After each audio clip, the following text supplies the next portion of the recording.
Thank you. Thank you. Warning, this tale is usually told around the campfire as the flames are dying out and your imaginations grow.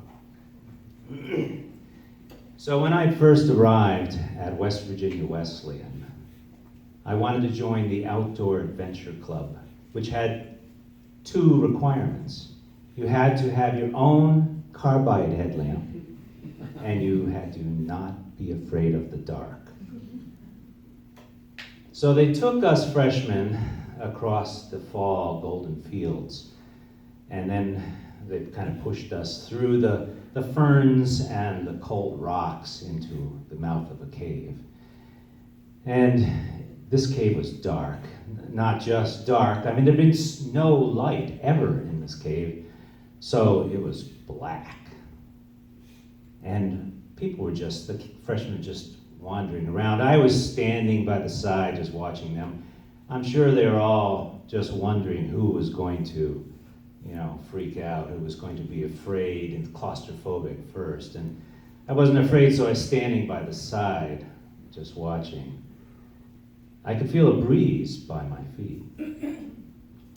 So I got down on my hands and knees when no one's looking, and I crawled into the small passageway.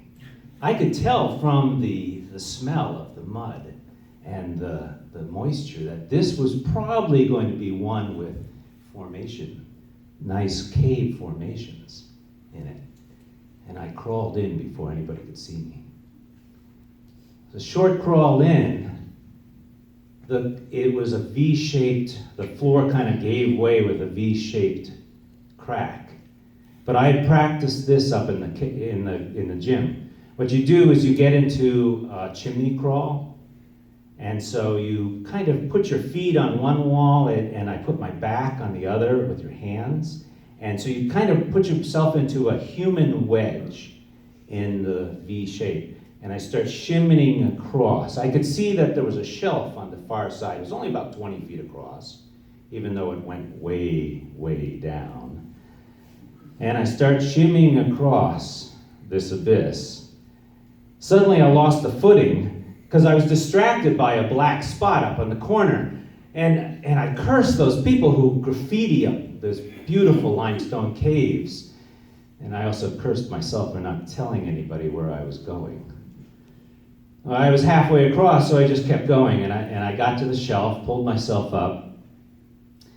And around the corner, sure enough, there was a formation. In fact, there was this huge vertical empty column it was a stalactite and a stalagmite joined. It went up many stories. It was all white. It was crystalline. It had small droplets of water that would just sit there probably for hundreds of years as they evaporated, leaving little bits of calcium behind that were like things on a Christmas tree that would just glow in the light. I walked around it. It was all white and crystalline, but it was a dead end. But I had found something, so I had to get back and tell everyone my find. I got back up on the shelf. I lowered myself into the chimney climb with my feet on one muddy wall and my back against the cold limestone.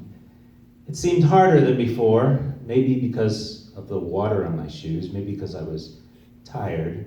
And I'm shimmying across the chasm, trying not to look down. Suddenly my left arm is up against the wall, where there should have been the tunnel going out. And I'm thinking, what had I done wrong? Why was there no tunnel there? So I looked down into the cold, dark chasm and realized 3 feet below me is the tunnel going out. I had gotten from the shelf higher up in the V-shaped crack. So I was higher up. In fact, I was pretty much up against the ceiling of this crack. I was right up against the ceiling of the crack. In fact, the black spot was right there. And it didn't look like graffiti. It made me really feel uncomfortable. And it didn't make me feel good. So I had to get down 3 feet, but I had to go slowly. So I move my left foot down, my right foot down, my left hand down, my right hand down, and I'd slide my back 4 inches. And then my left foot down and my right foot down, and my left hand down, my right foot down, my right hand down, and then my back 4 inches. And then I'd slide. And I looked up, and I thought, it looked thicker than it did before. I didn't like the feeling of this. I had to get away from that black spot. So I put my left foot down, my right foot down, my left hand down, my right foot down. I slid down, and I looked up again. Oh my God, it was bowl-shaped in the middle. I think it was growing. A left foot down, my right foot down, a left foot. I had to get away from this thing. I don't know what it was. And I slid down a little more, and I look up, and it was more like a ball in the middle now. It was growing. It was absolutely growing. I'm sliding down a little bit more and a little bit. I had to get away from it. As I get down farther, I look up again, and now it's actually moving. It's actually undulating. Whatever it was moving, and I'm sliding down as much as I can, closer. And now I'm realizing, I finally see what it is. A small spider climbs across into the middle of it. It had been a hibernating bunch of spiders. The flame from my headlamp and my breath had woken them up. They were all starting to stand on one another, and they were making themselves bigger and bigger. They were starting to stand up. They made a ball, and this ball was getting bigger. And so I'm trying to slide down, and the ball's getting bigger. And I'm sliding down more, and the ball's getting bigger because my breath, I'm hyperventilating now.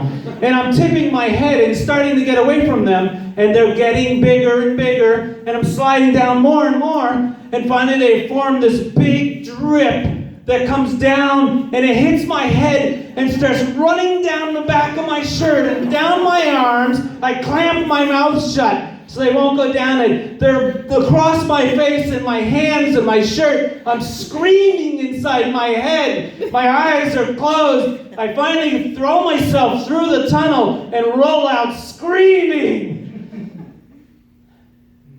To this day, I still am an adventurer.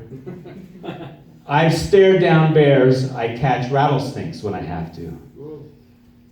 But at home, spiders? My wife has to deal with spiders. Thank you.